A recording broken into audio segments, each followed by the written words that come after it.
Hey, good afternoon, everybody. Joseph F. Price here, Coach Jay. Just wanted to take a few moments to drop something important on you. Of course, I don't have all the answers, so sometimes I make it my business to bring people who have the answers.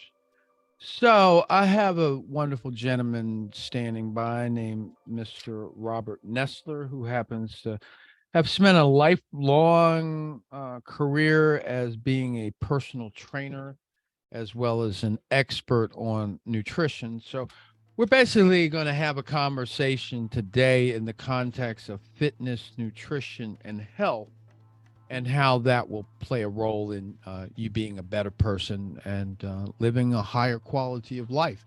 So, with that said, good afternoon, Rob. How you doing, sir? I'm doing great. Thanks for having me, Joseph. Yeah, it's a pleasure as always to have you, sir. Um, I've evolved over the years, and one of the things I at first when I used to hear this happening, I used to think that it was such a waste of time, but it's actually essential to really have a conversation because people need to know just one thing or two about you, in order for them to hear you. So if you would, tell me about yourself. Let me kind of guide the conversation. Where are you from? Where are you from? Well, I'm from originally Long Island, New York, Okay. and but I've been living in sunny South Florida for the better part of 25 years. Okay. And how long have you been a fitness trainer? I've been a fitness trainer for 20 years this year, and I've been in the fitness industry for 30. Cool. Well, what do you like most about being in the fitness industry? What I look most about being able to see results with clients, and especially clients that aren't really too well informed about what it takes to be fit and healthy. Mhm. And what was it that got you into being a personal trainer? Well, let's go back 30 years ago when I was working as maintenance at Gold's Gym, the original Gold's Gym in Venice Beach, California, the Mecca bodybuilding. And I basically got the gig as a weekend gig. I was going to Santa Monica Community College, um, trying to figure out what I wanted to be. And I was smack right in the middle of the Southern California fitness environment. And, I saw it was kind of the early days of personal training. And, seeing all these stars working out with their trainers. And, I just figured, well, I had already been in the gym for a good maybe 5 or 6 years. I mean, working out going back till probably 10, 11 years old. But just seeing that, wow, I can just like show somebody how to work out and make $60 an hour, which back then, in 1992 was a significant amount of money. So that was my first inspiration. I did go up to, I then transferred to school in San Francisco to pursue a degree in international business, but that didn't work out. And I eventually pursued the fitness route. Took a few years to get that certification, but I finally did at 29 and a half years old. Now, come on, Rob. That's not as juicy as the story you told me the first time. You a LA trainer and the mix of LA. Come on, man. You being shy in your story. Tell me about the excitement that was going on in LA when you first got Oh, started. in LA? Yeah. Oh, I mean, it was awesome. Me and my two buddies who they were brothers, they were like genetic freaks. And I was just trying to really like keep up with them and, keeping up with, trying to pick up the ladies out in LA and the nightlife there. But yeah, then Gold's Gym on any given day, I might see Keanu Reeves, Marky Mark, he was Marky Mark then, still the Calvin Klein model slash rapper. Um, Probably 5 out of the 10 top bodybuilders in the world. Lou Ferrigno, who was an inspiration, probably one of my very first inspirations when I was a little kid watching The Incredible Hulk. Um, you know, I always think about the Snickers bar guy that you used to know out there. What was his name? Gary or Jerry? Snickers bar. Yeah, the guy that was on a Snickers bar advertisement. that was out there that I'm not sure. My mom worked for the M&M Mars company when I was a kid, and I had No, a no, shit ton of Snickers bars. there was a guy that you knew. I from our other interview that we did like years ago. Uh-huh. I forgot his name, but yeah, it's a famous guy that you actually bumped into. Is amongst a bunch of people that you bumped into out there that was famous. So you got out there, and then you got excited, and then you got certifications and so forth, and then you decided this was the route that you wanted to go. Yes, Okay. and I did it also. I knew that, okay, if I'm going to be a trainer, then I'm going to have to be in shape for as long as I'm going to be a trainer. So I sort of like boxed myself in to make sure that I would always be fit, you know. And as an athlete as a kid, and just always interested in athletics and fitness and the gym. I also had worked at a health food store in Santa Monica. I was a juice bartender at the age of 19 in 1992. I was serving up, green drinks and green juices and wheatgrass shots back 30 years ago, so I sort of might be a pioneer in that realm. But yeah, it was a unique experience, totally different. I had never heard the term organic before. I don't know that I even knew what an avocado was. So all these things were brand new, and I always like new stuff, especially if it's gonna keep me healthy and feeling good and looking good. So I'm going to jump all over the place in this interview. It's kind of something I do. But if you were going to define health, like physical health, how do you define physical health? Well, I would say, number one, if we're going to talk like, physically, you got to be within, for men, somewhere within body composition or body fat range of 12 to 18%. And for women, from 18 to 24%. That right there is going to tell you, a good level of fitness and health. What else? Being able to move and being able to just do daily tasks, which should not be, difficult in any way, shape, or form. Have a decent amount of flexibility, perform those tasks, or if something were to occur, or you slip and fall, and you're able to, catch yourself. Yeah, I think it might be a good. I mean, we can talk about, if you go to the doctor and you got, your blood pressure's good and you got a, decent, resting heart rate, and pretty much anything and everything of, these markers can be improved with fitness and with, working out and eating right and getting enough sleep. Yeah. And I think that's what I actually wanted you to say versus me to say. And correct me if I'm wrong, but to me, I kind of define health or being healthy or living healthy as proper rest, proper nutrition, and proper exercise, as well as proper home environment. Correct. Would you say that is pretty much Absolutely what you're going after?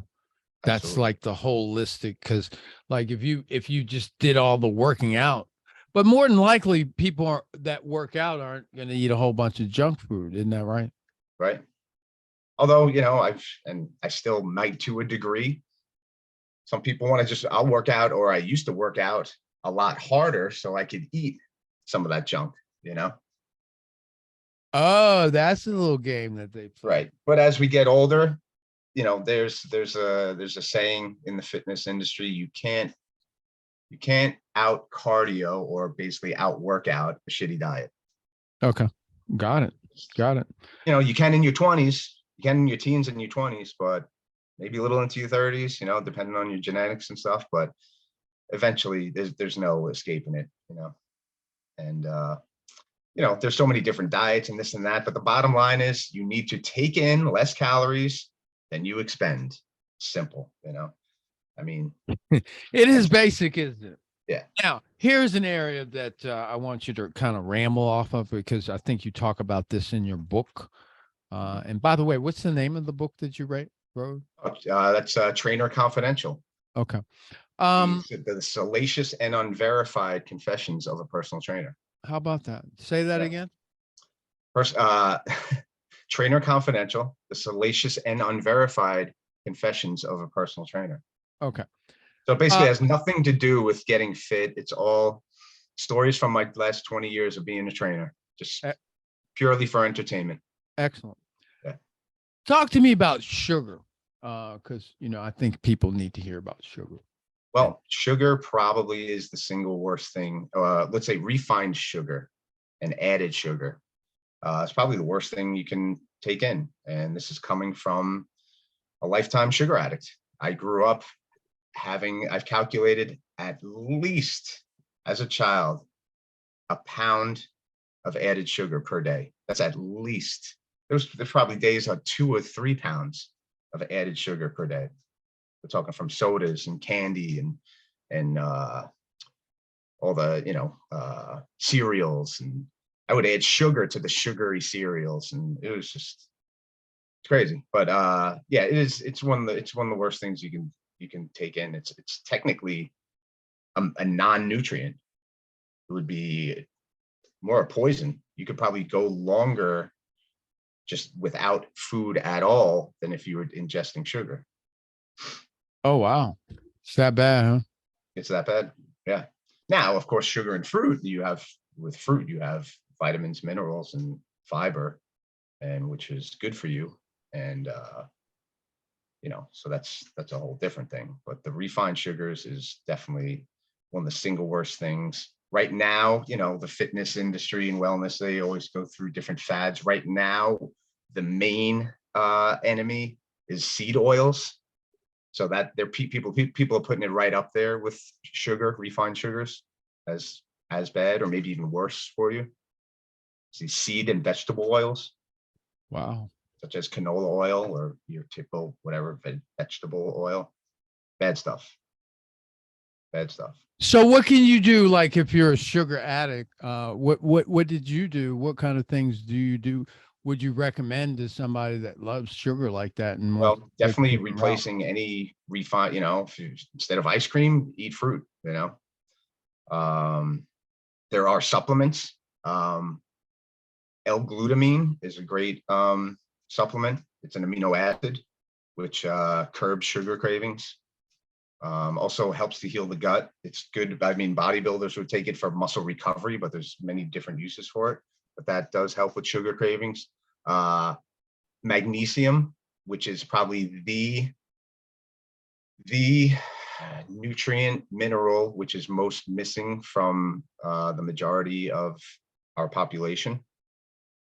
So, and which also has, I think that has the most functions of any nutrient that exists, is magnesium. And we're severely lacking it. Mm-hmm. So that probably has something to do with it. So you can do it any way you want to. Talk about water and then talk about sleep. Well, sure. Yeah. Well, water, some will say we're 70 to 85% made of water. It's for all cellular function. Many people are dehydrated, then we can go on to, like good quality water as well. A lot of these bottled waters they're not, much better than tap water, to tell you the truth, Well, so that being said, how can you make a distinction? How can you prevent being misled? I mean, really, like if you want to talk about bottled water, like Fiji is a great bottled water.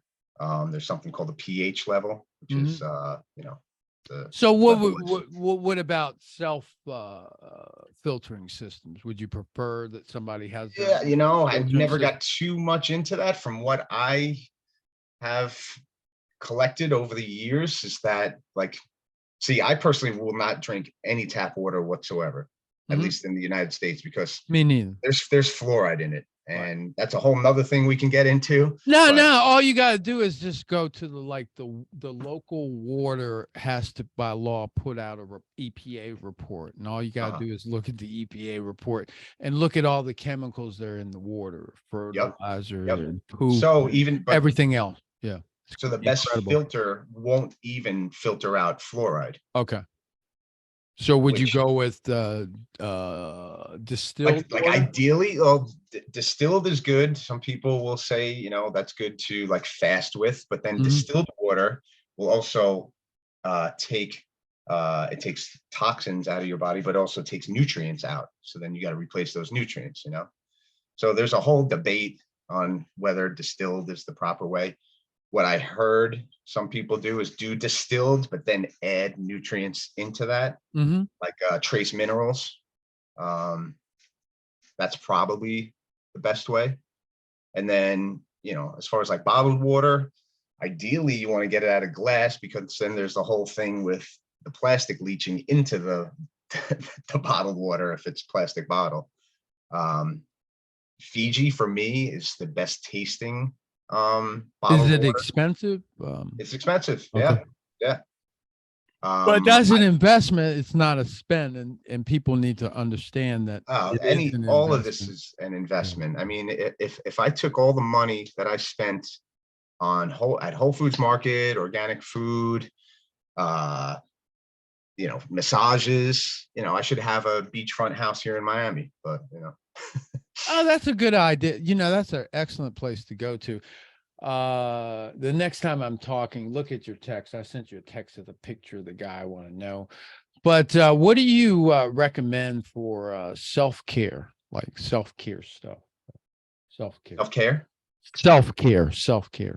Oh, geez. Well, because that's important for a lot of people. I'm also a massage therapist, so I learned a lot in massage school about, cryotherapy, hydrotherapy. Cryotherapy is with ice. Hydrotherapy is both, water. Hot, cold therapy is fantastic. I was doing cold plunges back then, 20 years ago, and now all of a sudden they're the craze. They make machines to do that now. Yeah. I just got out of the sauna. I do sauna almost every day and cold showers. Massage, stretching. I'm also an expert in stretching, active isolated stretching, which I personally think is even more effective than massage. It's not as pleasurable. Deep tissue massage, acupuncture, all that stuff, all that alternative, healing, I'm all for.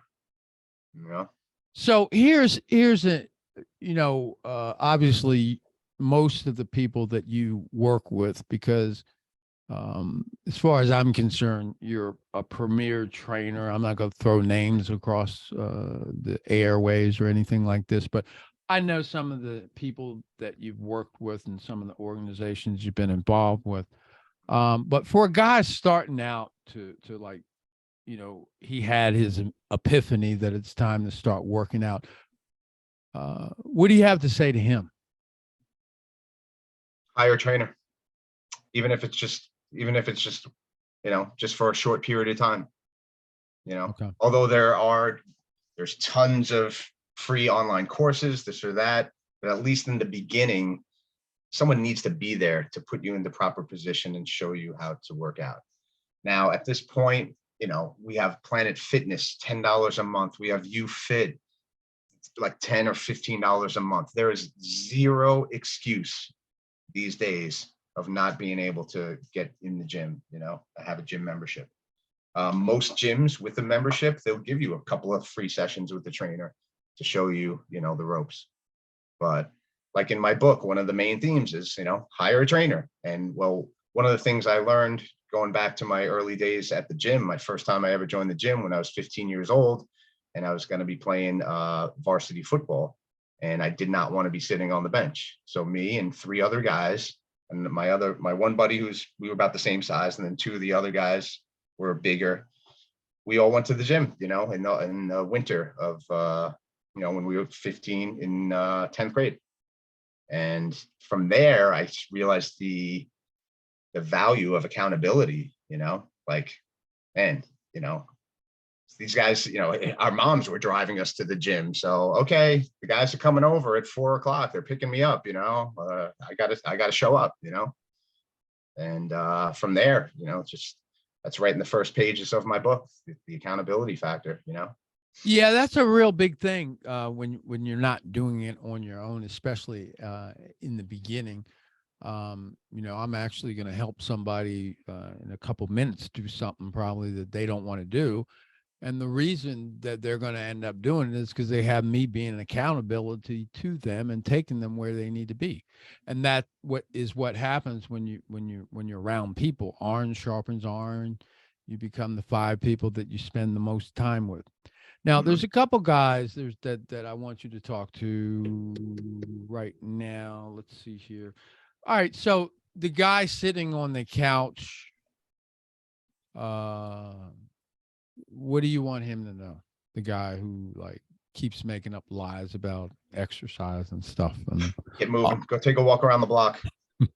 Go take a walk around the block. Make it once around the block, then twice around the block, then 3 times around the block.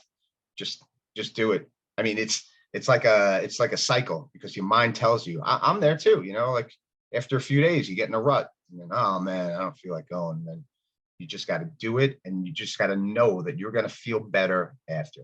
Mhm. Now, the beginning isn't going to be awesome as far as if we're talking about going to the gym and lifting weights. You're going to be sore.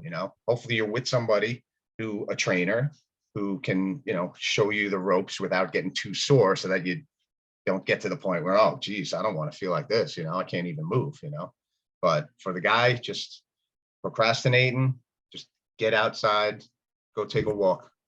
Right. All right. So this next question is kind of like for me. All right. As you know, I had an injury in which my leg pretty much did that.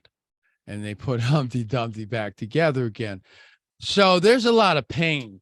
And one of the reasons why Humpty Dumpty got back together well was at the time I was in daggone good shape for, a person that just crossed into becoming a senior citizen.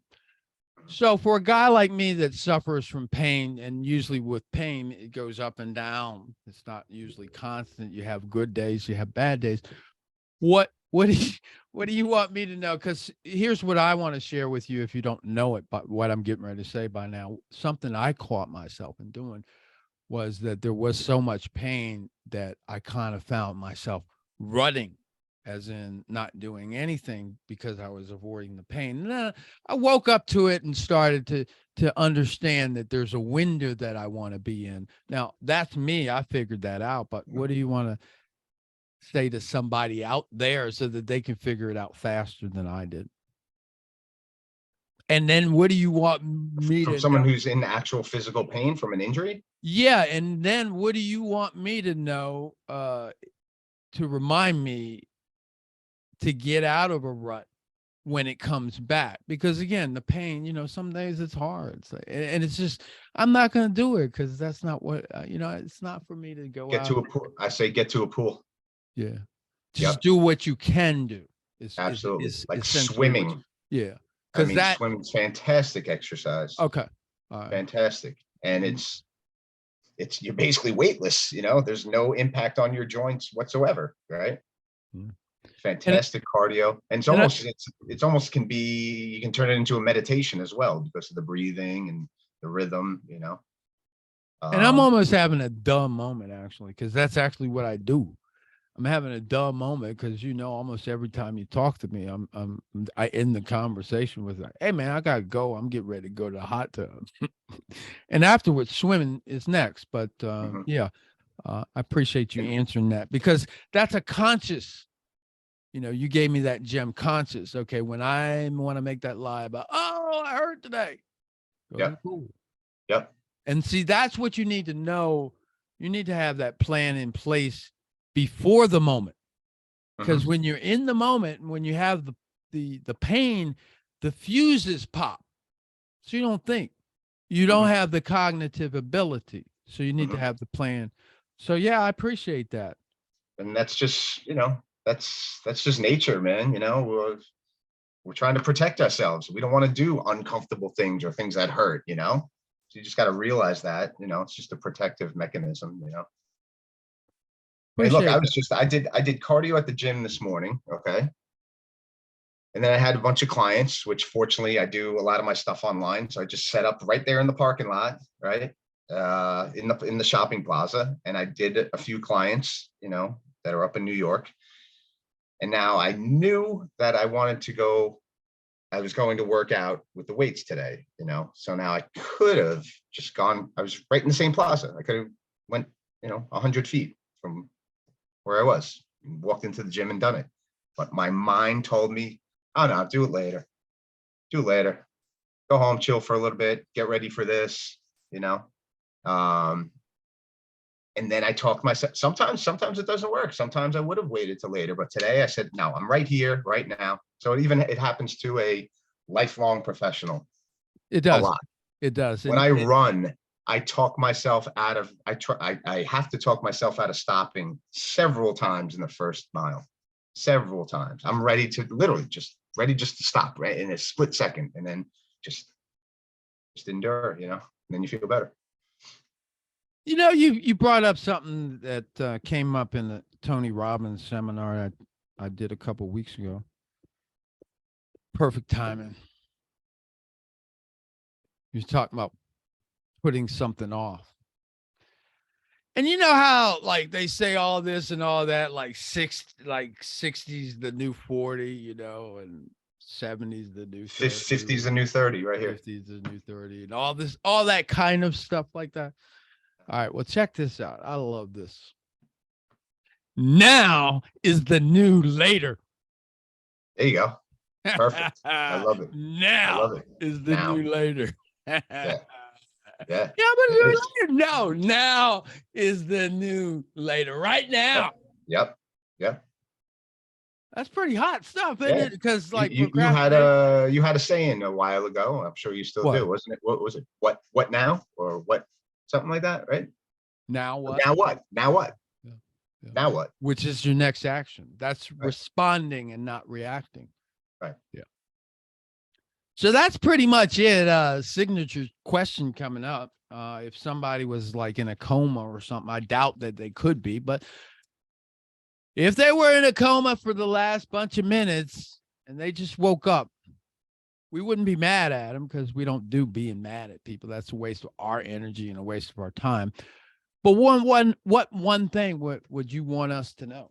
What one thing about fitness and your contribution to the world is it that you want us to know? Depends on if that person was in a coma for the last 3 years, then I'll give them a break. But anyone else who is alive and awake to what we just went through the last 3 years. So what was the number one so mostly people that died from COVID had several comorbidities as well, right? Mm-hmm. And many of those, other than old age, we can all control. So the number one comorbidity was obesity. So it's like, if you're still carrying around a bunch of weight at this point, like, I don't know. I'm sorry. One day it's going to click, I hope, before it's too late. What else? Diabetes. I mean, these are all things we can control, through diet and appetite, diet and exercise. The stuff you can't control, you can't, what are you going to do, but we can control our destiny. And, as far as like, I have been to a doctor twice in 20 years. Or I got a checkup when I turned 40 and I got a checkup when I turned 50. And that was it. I'm my own doctor. I don't rely on anybody else, You're the CEO of your life, number one, and you're also the chief medical officer. Regardless of the fact you're not a doctor, you're still the chief medical officer. Absolutely. And that's something that everybody kind of has to embrace and take a hold. Yeah. Overall, though, I guess if I had to, I would say question everything is in 2 words from someone who just woke up from a coma, and especially what happened the last 3 years, question everything. You get a bad diagnosis from a doctor, you go get a second opinion, you go get a third opinion. This doctor wants to, amputate your leg or whatever, you better go get a third or fourth opinion, Question everything. That the information is right at our fingertips, all of it. Now you have to decipher what's true and what's not, but it's all there. It's all there. We don't have to go to the library and take out a book or spend hours there. And We got it all. Well, thank you, Mr. Nessler, Mr. Robert Nessler. You've done a fabulous job at bestowing fitness, nutrition, fitness consciousness. So we appreciate you stopping by. So tell me anything you want me to know about your book that's upcoming and how we can keep in touch with you. Yeah, the book is in the final editing process. Like I said, it's more entertainment. There's nothing more that I can put out there that hasn't been done a million times with diet and different exercise protocols and methods and this and that. It's just all a whole bunch of stories and my perspective on things, over the last 20 years. And, I'm just looking to entertain people. Mm-hmm. And, but you yeah, don't you can find me entertain on all the time. You don't say it again. I said you don't entertain all the time. You work, and that leads me to another thing. How can any of the listeners get in touch with you? Because you are international and you do virtual workshops, you do virtual trainings at home, you do consulting, you do nutritional coaching, pretty much anything fitness wise, and what you don't do, you can advise. How would anyone get in contact with you? You can go to my website at nessfitcoach.com. That's NESSFITCOACH.com. You can say that again. That's fine with me. nessfitcoach.com. And you can also go to my Instagram at nessfitcoach. Cool. So there you are. I appreciate it. I'm Joey P. You can reach me at on Facebook for now under Your Transitions Coach or Coach J 2020. Whatever platform that you're observing this on, please like it, subscribe it. We're going to do our best that we can to feed you the way that we fed you today. I appreciate Mr. Nessler stopping by to give us some flavor and to give us some more knowledge, to give us some life-changing strategies that really matter. Because the quality of your life is really determined by the quality of your state. Your state is influenced by the quality of your body. Physiology is part of your state, how you communicate with yourself and your focus. Those three things coming together do determine your state. And the most important thing that you can do is to keep your body in shape, because your body's a machine. And a well-tuned machine rides wonderfully. Mm-hmm. An untuned machine, I mean, it's bouncing all over the place. So one thing that we can do to smooth some of the bounces in our life is make a diligent, committed effort to live a more fit life. And if we haven't been doing that for a while, at least in the beginning, get somebody to hold your hand and get started. And Mr. Robert Nessler would be more than happy to provide such services to you. So that being said, I'm going to get on out of here. I'm going to go do my little good deed for the day and make a difference in somebody's life out on the street. Hey, do one good deed a day, make 2 good friends a day. Find yourself 2 wins every day. Take control of your body. How much water are we supposed to drink, Rob? Tell us about that water. How much we supposed to water? Drink? Yeah. How much? I'd say just on average, like I try to get about 100 ounces in, which is about a little more than 50% of my body weight in pounds. So, and then also it depends on, how much I'm working out and this or that. But, we're all different shapes and sizes and stuff. But, I'd say, start off the day with at least a 16-ounce glass of water, maybe even with some lemon. So you got a good jump start on it, See? But water's key. It's funny that I asked you that because that was, I don't know how that happened. That's probably the most important, one of the most important things you can do every day is start each day out with some water, isn't it? Absolutely. I wake up and I crave it. I gotta have some, man. Me too. It's my first thought. Water on the outside and water on the inside. It's nothing like Yep. a way to Yep. start a day with water. So with that said, everybody out there, drive with care, walk with caution. God bless you. Make today and every day your living masterpiece. Why? Because you matter. That's why.